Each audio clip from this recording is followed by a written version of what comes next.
Welcome to আর রান্নাঘর।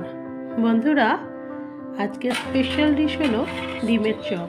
আগে আমি একটা প্রথম দিকে ভিডিওতে যেটা করেছিলাম ডিমের কাটলেট, আর আজকে হলো ডিমের চপ। ডিমের চপ এবং ডিমের কাটলেট কোনো সময় একই রকম নয়। ডিমের চপ এটা আমার এক স্পেশাল রেসিপি, কারণ আমার এক দিদি বা এক্স কলিগ বলুন, সে আমাকে হোয়াটসঅ্যাপে মেসেজ করেছিল, টুমকি ডিমের চপ করে দেখাও। আজকে তার জন্যই এই ডিমের চপ। প্রথমে কি করলাম, 4টে ডিম আমি সেদ্ধ বসিয়ে দিয়েছি। আমি এই প্যানে ডিম সেদ্ধ করেছি, আপনারা চাইলে প্রেশার কুকারে করতে পারেন। প্রেশার কুকারে একটা সিটি দেবেন, তাহলেই ডিম সেদ্ধ হয়ে যায়। তারপর 5টা মতো আলু নিয়েছি, আলুগুলো সেদ্ধ করে নিতে হবে। একটু লবণ দিয়ে দিলাম, লবণ দিয়ে ঢাকা দিয়ে দিলাম, আলুগুলো সেদ্ধ করে নেব। তারপর একটা পাত্রে আমি আলুগুলো সেদ্ধ করতে দিয়েছি, আর এইদিকে 1 বাটি বেসন আর 1 বাটি চালের গুঁড়ো নিলাম হলুদ গুঁড়ো 1/2 চামচ মতো, 1/2 চামচ জিরে গুঁড়ো, 1/2 চামচ থেকে কম শুকনো লঙ্কার গুঁড়ো, স্বাদ মতো লবণ, 1 চিমটে খাবার সোডা, 1/2 চামচ আদা বাটা এবং 1/2 চামচ রসুন বাটা। জল দিয়ে ভালো করে ব্যাটারটা তৈরি করে নিচ্ছি। এই ব্যাটারটা আপনারা পারলে একটু আগে তৈরি করে নেবেন, দিয়ে বেসনটা ভিজিয়ে রেখে দেবেন। তাহলে কি হয়, যে চপগুলো তৈরি করা হয় সেগুলো একটু ফোলে এবং খুব ভালো হয়। একটু আমি যেমন যে কোনো চপ কিছু করার আগে ব্যাটার তৈরি করে রেখে দিই। ডিমগুলো সেদ্ধ হয়ে গেছে, আমি ছাড়িয়ে এবার 2 টুকরো করে নিলাম। আপনারা চাইলে 4 টুকরো 6 টুকরোও করতে পারেন, আমি 2 টুকরো করে নিয়েছি। উপর থেকে একটু গোলমরিচ গুঁড়ো আর সামান্য লবণ দিয়ে দিচ্ছি। এই গোলমরিচ গুঁড়ো আর লবণ দিয়ে দিলে ডিমের একটা আলাদা টেস্ট পাওয়া যায়। তারপর ফ্রাইং প্যানে সাদা তেল নিয়েছি, 2টো শুকনো লঙ্কা নিয়ে নিলাম, আর একটা পেঁয়াজ ভেজে নিচ্ছি। শুকনো লঙ্কাটা ভাজা হলে হাতে করে একটু মেখে নিতে পারেন, আমি মাখিনি কারণ বাচ্চারা আছে, ঝাল হবে। তারপর আদা বাটা, রসুন বাটা, হলুদ গুঁড়ো, জিরে গুঁড়ো,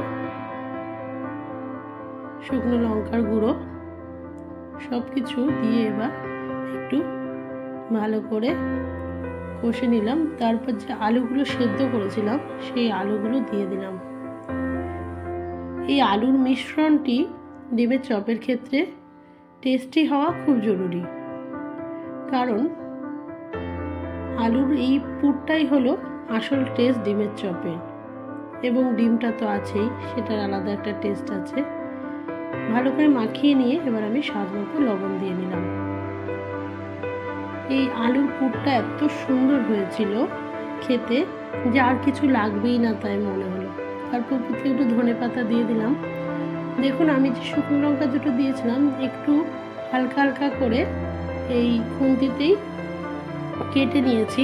আপনাদের বাড়িতে বাচ্চা থাকলে আপনারা এই কেটে নিতে পারেন, তবে হাত দিয়ে মজলে নিলে আরও একটু ঝালটা হবে। শীতকালে এই ঝাল ঝাল ডিমের চপ খেতে খুব টেস্টি।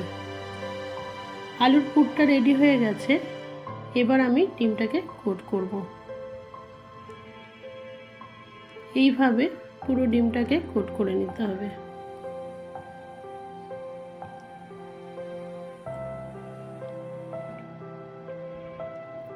অল্প অল্প করে আলুর মিশ্রণ দিয়ে ডিমগুলোকে কোট করে নিতে হবে। দেখুন, একটা রেডি হয়ে গেছে।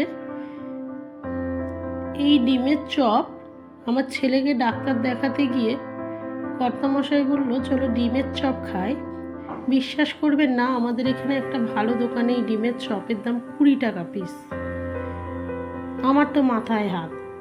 আমি বলি যে আমি বাড়িতে করে খাওয়াবো, চলো।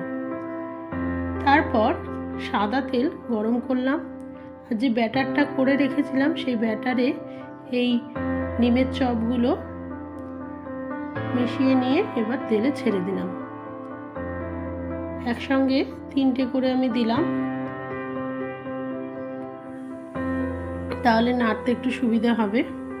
এবার লাল লাল হয়ে গেছে, উল্টে পাল্টে নিচ্ছি, এইভাবে লাল লাল করে ভেজে নিতে হবে। তাহলে যে গল্পটা বলছিলাম, যেহেতু আমি বাড়িতে সব কিছুই করতে পারি, ওই জন্য বাইরে যদি খুব বেশি দাম হয় তখন আমার খুব গায়ে লাগে বন্ধুরা। যতই আমাদের টাকা থাকুক না কেন, বা তাহলেও এইরকম যে একটা ডিমের চপের দাম 20 টাকা, এটা আমার খুব গায়ে লেগেছে।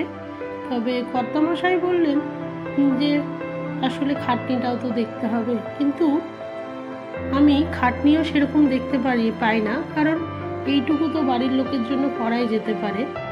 আমি সেদিন বাবার জন্য, সবার জন্য ডিমের চপ নিয়ে এসেছিলাম 5-6টা, প্রায় 120 টাকা আমার ডিমের চপে খরচ হয়েছিল। কিন্তু বাড়িতে এইভাবে করে দেখুন, টেস্টি হবে। ভালো থাকুন, সুস্থ থাকুন।